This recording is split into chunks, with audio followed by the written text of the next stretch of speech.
In this way, the arrest of one was intimidation upon all, and communities started to police themselves in the knowledge that they did not only have to remain silent, but also had to encourage others to remain silent and to do so.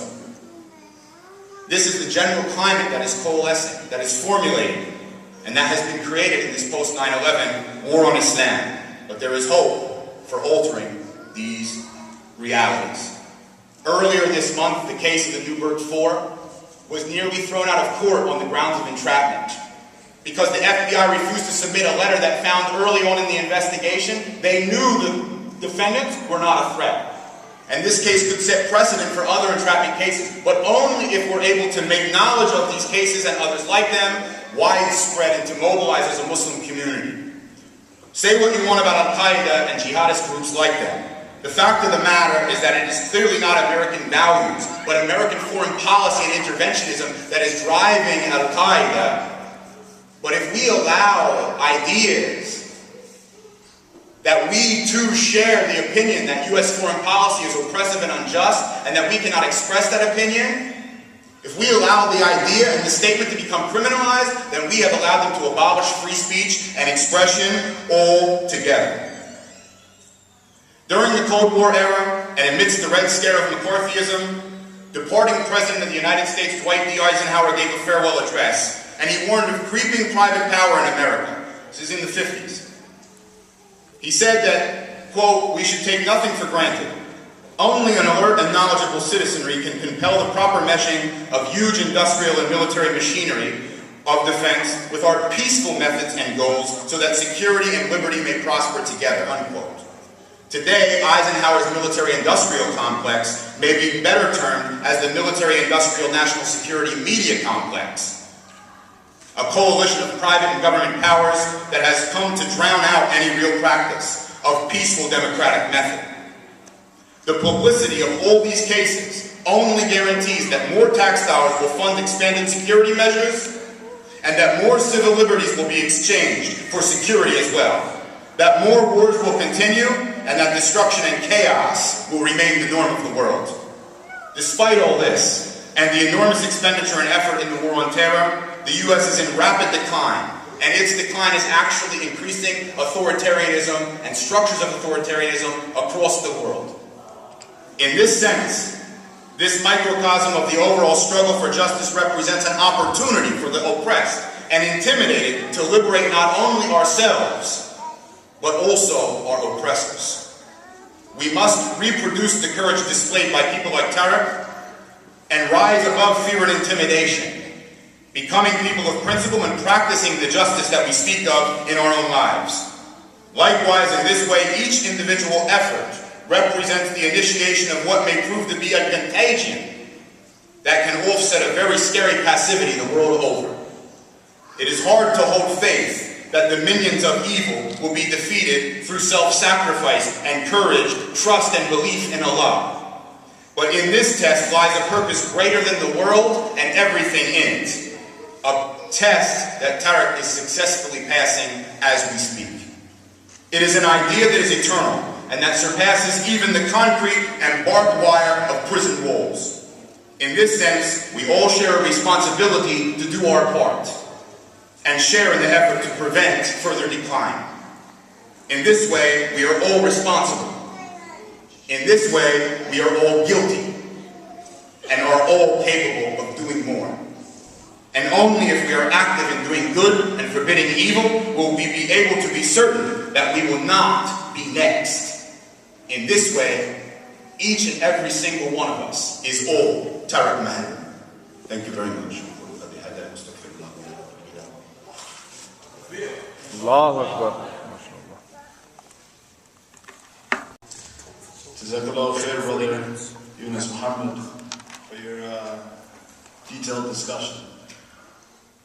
And I'd just like to recap one or two of his thoughts by saying that I think maybe a number of us were surprised by how many different examples there were of people being entrapped and being abused through subversive FBI tactics, and it would really be beneficial for us as a community to be more aware of that stuff and to keep on top of that stuff.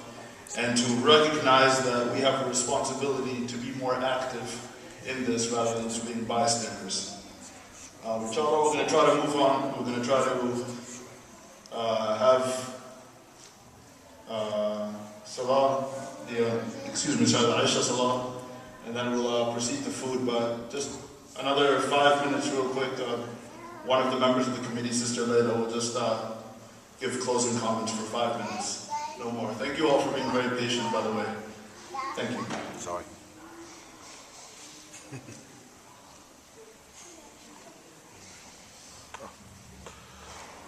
Sister Laila Nurah.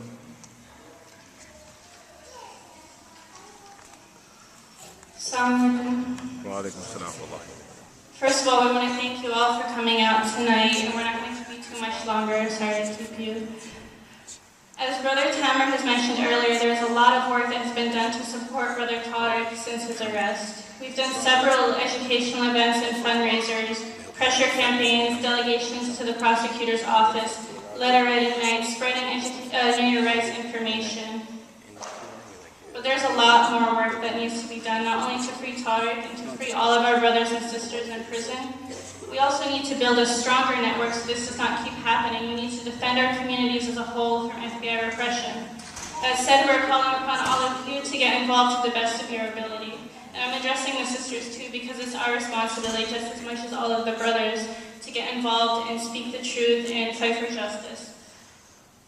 The support committee is working countless hours to support Brother Tarek and other prisoners, but we can only do so much, and we really, really need more people to get involved in organizing and keeping the campaign going.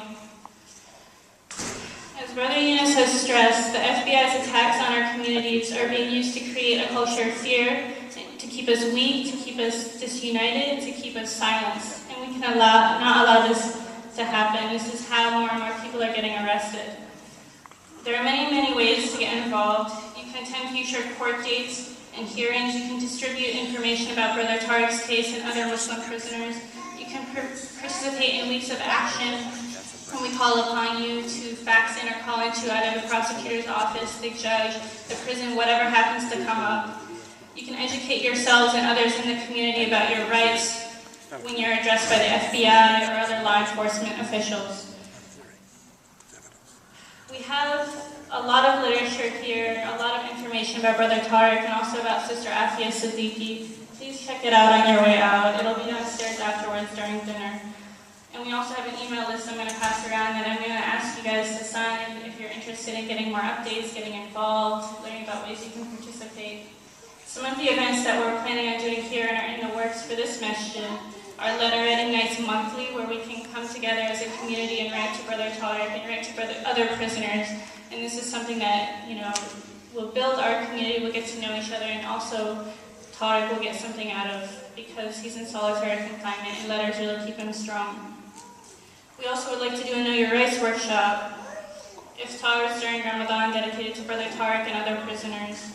A poetry night for the youth where they can come and learn ways that they can get involved and spread the truth through their art and creativity about Brother Tarek and other situations. And these events are all really important, not only to directly support Brother Tarek, because he's going to be getting letters from you guys, he's going to be getting things from the youth to keep him strong while he's in prison, but it also builds us as a community. We get to know each other, we stay stronger, so that we can protect ourselves when the FBI comes again. That said, please sign up on the sign-up sheet I'm going to pass around. Come talk to me, Evan, Brother Tamer, Brother Dawood, anybody, so that you can get involved and learn how you can help.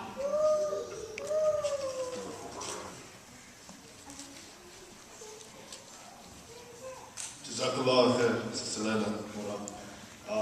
And now we'll do Salat Aisha, inshallah, and then we'll proceed to